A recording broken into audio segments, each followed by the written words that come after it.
Welcome to the Vietnamese Poetry, Literature channel. Today we will listen to the work, Two Children, by author Thach Lam. Let's listen. The sound of empty drums on the small district market, each sound resonates far away to call the afternoon. The west is as red as a burning fire and the pink clouds are like dying coals. The bamboo row in front of the village turned black and cut a clear pattern against the sky. Afternoon, it's afternoon. One afternoon, it was as quiet as a lullaby, with the sound of frogs croaking in the fields carried by the light wind. In the slightly dark store, mosquitoes have begun to buzz. Lean sat quietly next to some black-painted pills. Her eyes were gradually filled with darkness and the sadness of the countryside afternoon penetrated deeply into her innocent soul. Lean didn't understand why. But she felt a deep sadness at the end of the day. "Can you light the lamp on, Ms. Lean?" Hearing Anne's voice, Lean stood up and answered. "Just relax for a little while longer. Come sit here with me to avoid mosquitoes." And put the matchbox on the table and her sister went outside to sit. The slats sank and creaked. "Is this thing about to break?" "Yes, then I'll tell my mom to buy another one instead." The two sisters gently sat still, looking out at the street. The lights have all been turned on in the houses, the hanging lights in the American Pho house, the flickering American lights in Mr. Kuu's house, and the green string lights in the restaurant. The light sources all shine out onto the street, making the sand sparkle in places, and the road is more bumpy because of the small stones on one side bright and the other dark. The market has been held in the middle of the literary street for a long time. Everyone left and the noise disappeared. On the ground there is only trash, grapefruit peels, meat peels, longan leaves and sugarcane bagasse. A damp smell arose, the heat of the day mixed with the familiar smell of sand and dust, making the Lean sisters think it was the unique smell of the soil, of this homeland. A few vendors who came home late were arranging their goods, their burdens were already in place, and they stood and talked to each other for a few words. A few children from poor families on the edge of the market crouched on the ground, walking around searching. They picked up bamboo sticks, or anything else that could be used from the vendors. Lean felt sorry for them, but she herself had no money to give them. It was getting dark, and now Lean and her sisters saw the little boy carrying a cigarette and two chairs on his back walking out of the house. T, his mother, followed behind, carrying a basket on her head and carrying countless things. All of her shop. "Why are you packing up so late today?" Ms. T put her bowl on the ground, arranged the drinking bowls for a long time before smacking her lips to answer Lean. "Oh my, it doesn't matter whether it's early or late. One day, she went looking for crabs and shrimp. Only at night did she clean up this water line under the almond tree, next to the brick landmark." To sell to whom? There are a few people carrying rice or carts, and occasionally there are a few soldiers. 2. In the district or from the teacher's family. 3. Went to order shrimp nest legs. Excitedly went to the restaurant to drink a bowl of fresh tea and smoke a pipe cigarette. Ms. T doesn't earn much, but she prepares goods every afternoon, from dusk until night. She finished setting up the chair, moved the American lamp to sit on Beetle, and the boy struggled to light a fire to cook a pot of tea. Only then did she look up and talk to Lean. "And you haven't packed the goods yet?" Lean was startled and cried softly, "Damn it." Then he stood up and urged her. "Let's close the shop, or my mother will scold me to death." And replied, "I'm not sure if Mom will come out today, sister. Mom is still busy making rice." Every day, at dusk, Lean's mother stops by to visit the store once, and she tells her that every time it's empty, the store must close. But Lean was so busy sitting looking at the street that she forgot. Now Lean hastily went in to light the lamp and arrange the fruits, painted black while and went to find a latch to secure the door. The store the two sisters ran was a small grocery store that Lean's mother moved right away when the whole family left Hanoi to return to their hometown because Mr. Lean lost his job. A small booth rented from an old woman with teeth was divided by a cork board covered with diary paper. 5. Lean's mother entrusted Lean to take care of her. She was still busy making groceries. 6. And at night, the two sisters sleep here together to look after the goods. Lean counted the pipes of tobacco, put the remaining bars of soap in the box, and mentally calculated the bill. It's a session day and selling doesn't make any difference. Did you sell Mrs. Luke 2 bars of soap at noon? And thought about it and then replied. Yes, she bought 2 cakes, and Mr. Kai took half the cake on credit. Contact the abacus to add up the amount. But it was too hot and mosquitoes in the queue, so she hesitated and put all the money in the box without counting. Well, let's figure it out tomorrow. And looked at her, just waiting for that moment. The two sisters quickly wanted to close the shop and go outside again, sitting on the bench and admiring the scenery outside. Please quickly put the money in the box.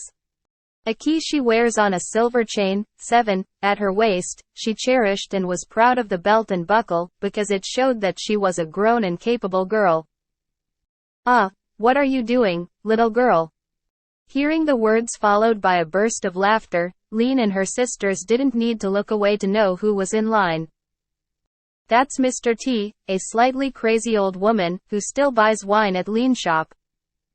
Lean already knew her character, so she quietly poured a pint of wine. 8. Fully gave it to the old man. She didn't dare look at his face, and inside she was a little scared. She hoped he would go away quickly. He picked up the wine glass and looked at it, then smiled gently and said, Ah, you're Lean thou. Today I'll fill it up for you again. He tilted his head back, drank it all in one gulp, then smacked his lips while rubbing his intestines to pay. He put 3 coins in Lean's hand, patted her on the head, then staggered out. The 2 Lean sisters stood still, watching him walk into the darkness, the laughter gradually fading towards the village. It was already night, a velvety summer night with a cool breeze. The streets and alleys gradually filled with darkness. The houses were closed, except for a few shops that were still awake, but the doors only let in a slit of light. Children gathered together on the sidewalk, laughing and talking happily, making and want to join them to play, but afraid of disobeying her mother's orders to watch the goods, so the 2 sisters had to sit still on the bed, following with their eyes. Shadows of people coming home late, slowly walking into the night.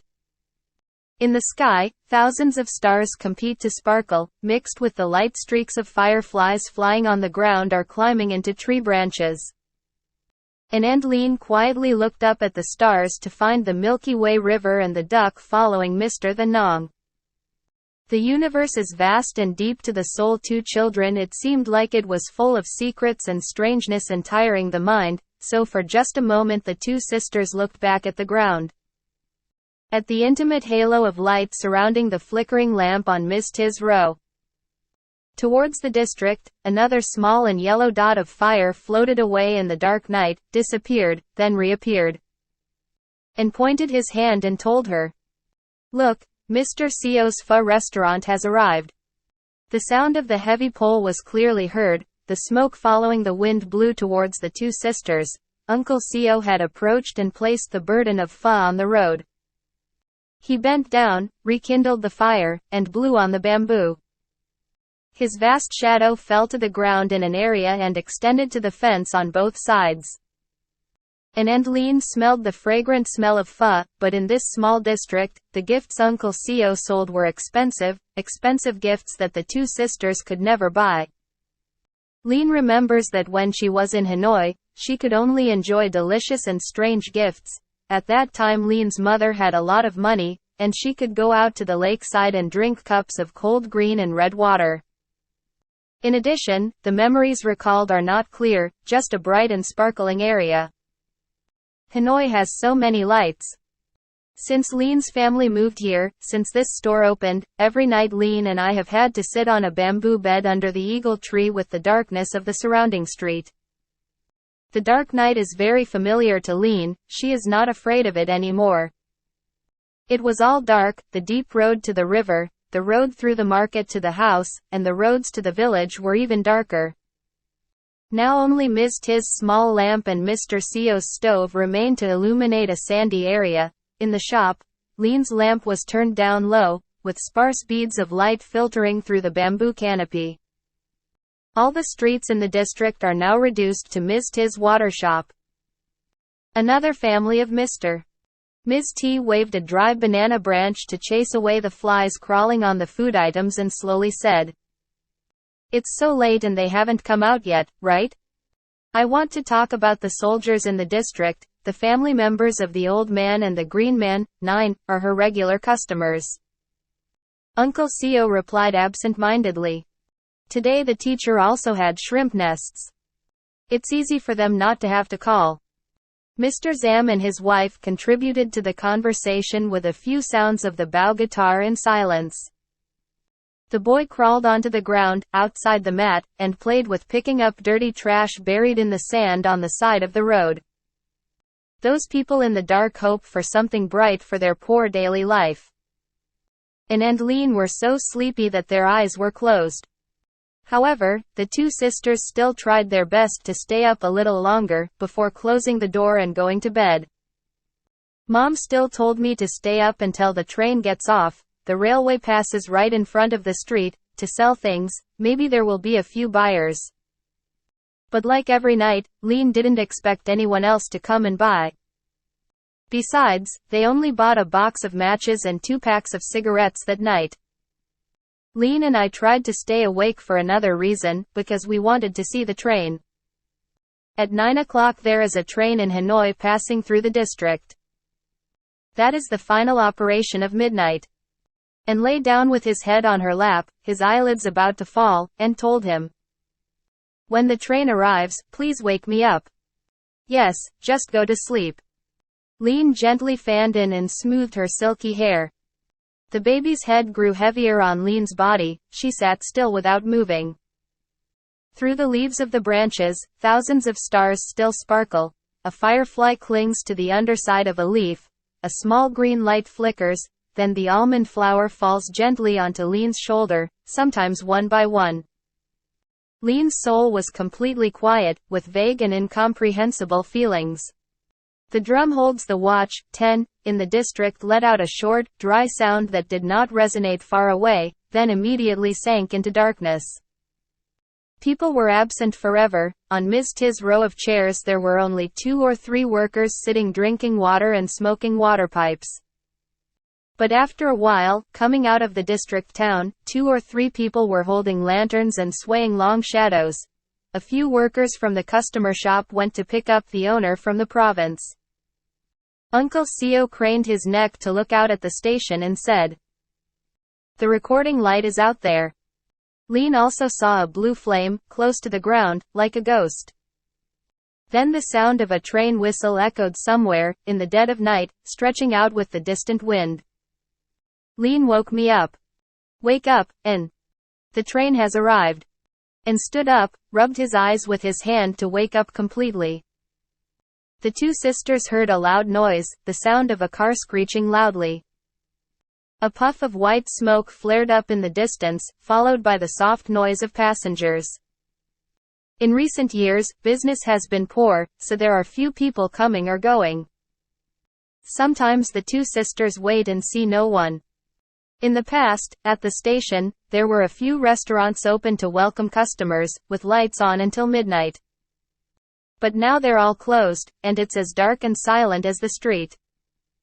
The two sisters waited not long. The whistle blew, and the train roared forward. Lean helped her stand up to watch the convoy pass by. The carriages were brightly lit, shining on the road. Lean only glimpsed the luxurious upper-class carriages filled with people, glittering copper and nickel, and bright glass windows. Then the train went into the dark night, leaving red spots of coal flying on the railway. The two sisters also looked at the red dot of the green light on the last car, far away, and then disappeared behind the bamboo trees. "The train isn't crowded today, right?" Lean held my hand without responding. "The train tonight is not as crowded as usual, there are few people and the picture is less bright." But they are back from Hanoi. Lean silently followed his dreams. Hanoi is far away, Hanoi is bright and cheerful and noisy. The ship seemed to have brought a bit of another world through.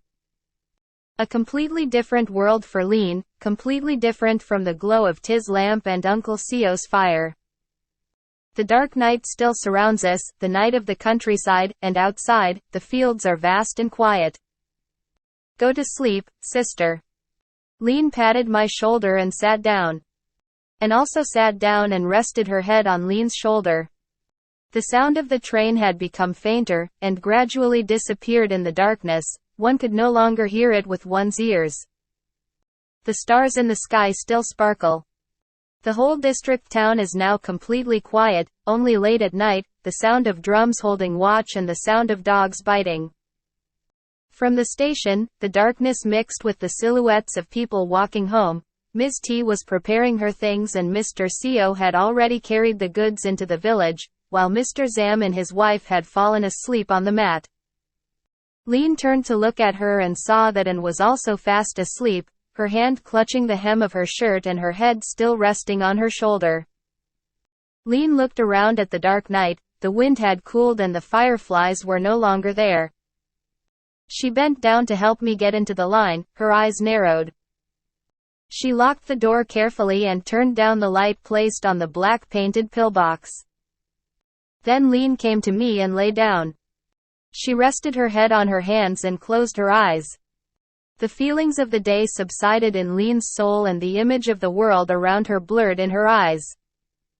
Lean finds herself living in the midst of so many unknown remotenesses like Tiz little lamp that only illuminates a small area of land.